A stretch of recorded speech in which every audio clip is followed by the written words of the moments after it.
வணக்கம். இன்றைக்கி அம்மாவை ஹாஸ்பிட்டல்லேருந்து டிஸ்சார்ஜ் பண்ணுறோம். பக்கத்தில் ஒரு 5 கிலோமீட்டரில் தான் வடபழனி முருகர் கோயில் இருக்குது அப்படின்னு சொன்னாங்க. சரி, எனக்கு போயிட்டு முருகர் கோயிலில் விபூதியும் பிரசாதமும் வாங்கிட்டு வந்து கொடுங்க அப்படின்னாங்க. இல்லைம்மா, தனியாக எப்படி விட்டுட்டு போகிறது அப்படின்னா, இல்லை சிஸ்டர் இருக்காங்க பார்த்துப்பாங்க, நீ போயிட்டு வந்துரு அப்படின்னாங்க. அப்புறமா போனால் முருகர் கோயிலில் ரொம்ப கும்பலாக இருந்தது.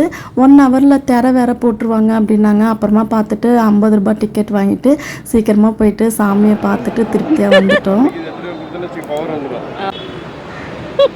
பக்தி பழமா நிற்கிறாங்க. மெடிசன்லாம் எதுவும் கிடையாது. இது சாப்பிட்டா ஓகே, நமக்கான மெடிசன் கிடைச்சது, நம்ம உடம்பு சரியாயிடும் நம்பிடுவாங்க. நேற்று விபூதியெல்லாம் எனக்கு காலில் பூசி விடு, காலில் பூசி விடுன்னு. அப்புறம் அம்மாவுக்கு பிரசாதமும் வாங்கிட்டு வெளியில் வந்தால் என் தம்பியோட செப்பல் காணாமல் போயிடுச்சு. சரி பரவாயில்ல, செருப்பு தொலைஞ்சா நல்லது தான் அப்படின்னு சொல்லிட்டு அங்கே இருக்க புக்கு கடையை பார்த்தோம். அதெல்லாம் புக்கெலாம் எதுவும் வாங்கலை. மணியாவது உடனே போகலாம் அப்படின்ட்டு வந்துட்டோம்.